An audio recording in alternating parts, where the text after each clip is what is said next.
Վազաշենցի Մեխակ Ղազարյանը մեղվապահության մեջ արդեն հասցրել է վարպետանալ։ Մեղվի 4 փեթակներից ոչ միայն մեղր է ստացել, այլև կարողացել է դրանց քանակը եռապատկել։ Ասում է, որ սկզբում լուրջ չէր վերաբերվում այս գործին եւ մեկնում էր արտագնա աշխատանքի, բայց հասկանալով, որ մեղվապահությունը շահավետ գործ է, այս տարի մնացել է գյուղում։ Միջև այդ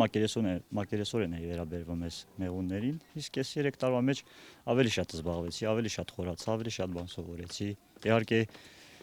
բժշկի խորհրդով, իհարկե նորակի խորհրդով, հարցերով։ Մեղվապահությունը Հայձմեր-Պապ բարեգործական հիմնադրամի համակողմանի աջակցություն սահմանապահ Վազաշենին ծրագրի բաղադրիչներից մեկն է։ Նպատակը ստեղծել կենսունակ եւ զարգացող համայնքի մոդել, որպեսզի գյուղացին ունենա արժանապատիվ աշխատանք ու շարունակի մնալ գյուղում։ Հայձմեր-Պապ կազմակերպության անդամները վերջերս կրկին Վազաշենում էին։ Այս անգամ նրանք եկել են 2 տարի առաջ 7 ընտանիքներին տված մեղվի փեթակները փոխանցելու գյուղի մյուս սոցիալապես անապահով 7 ընտանիքներին։ Սրա միջոցով փորձելով զարգացնել մեղվապահությունը եւ օգնել գյուղացիներին։ Ի սկզբանե 4 փեթակները գյուղացու մոտ պետք է լինեին մեղրաքամի 2 շրջան, բայց քանի որ նախորդ տարին անբարենպաստ էր, ծրագրի կազմակերպիչները որոշեցին երկարաձգել ժամկետը։ 3 շրջանի ընթացքում գյուղացիները ստացել են ոչ միայն միջին հաշվով 12 կիլոգրամ մեղր, այլև կարողացել են փեթակների քանակը կրկնապատկել։ Մեղունները բուծել եմ,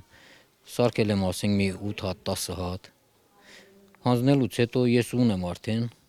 իրանցից ստացել եմ էլի մի 5-6 ընտանիք ու կշարունակեմ, կբազմացնեմ, լավ ծրագիր էր։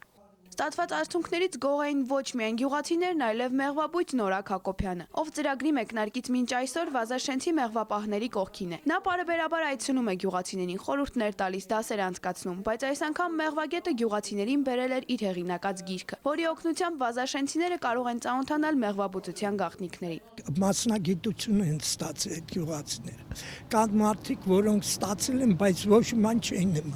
իմանում մեղվաբուծությունից։ Սովորել են մեղվաբուծություն վարելու։ Մեղվապահությամբ զբաղվել ցանկացողները գյուղում շատ են։ Հայձմեր-Պապ կազմակերպությունը ստացել էր 12 ընտանիքի հայտ, որոնցից պետք է ընտրվեին 7-ը։ Ընտրման սկզբունքներից մեկն այն է, որ փեթակները բաժին ընկնեն սոցիալապես անապահով ընտանիքներին, բայց պակաս կարևոր չէ մեղվաբուծության տարրական գիտելիքների առկայությունը։ Չնայած դրան, կազմակերպության նախագահ Արմենուհի Պետրոսյանը փաստում է, որ գյուղացիները միմյանց օգնում են եւ խնդիրն այդպիսով լուծվում է։ Իրենք մեղվաբույսները առաջարկում են փոխանցել այնպիսի ընտանիքների, որոնք գոնե փոքր փորձառություն ունեն։ Իսկ մենք պետք է փորձենք համադրել փոխանցելիս ընտանիքի սոցիալական պատկերը, այն թե ինչ երախտիկ ունի սահմանը պահելու գործում եւ այն թե որքանով է գիտակ մեղվաբուծությանը։ Եթե ունենա տնտեսություն եւ եկամուտ գյուղացին, կարծում եմ, որ ինքը վերջինը կմտածի իր հայրենի տունը եւ հողը թողելու մասին եւ արտագաղթելու մասին։ Մեղվաբուծության արդյունքները գոհացնող են, ու նախաձեռնողները մտածում են ծրագրի մյուս բաղադրիչներն իրականացնելու մասին։ Վերանորոգել գյուղի ռմբակոծված մանկապարտեզը, ստեղծել ինտերնետով ապահովված համայնքային կենտրոն, որպեսզի վազաշենցիներն իրենք կարողանան բարձրաձայնել իրենց խնդիրների մասին, կառուցել չորանոց, ջիր արտադրել ու ապահովել դրա վաճառքը։ Ծրագրի բոլոր բաղադրիչները կազմակերպությունը կփորձի կյանքի կոչել եւ Վազաշենում գործն ավարտին հասցնելուց հետո դրանք կշարունակի նաեւ սահմանամերձ մյուս գյուղերում։ Սոնա Խաչատրյան, Վարազդատ Եղիազարյան, Երկիրն այսօր, Տավուշ։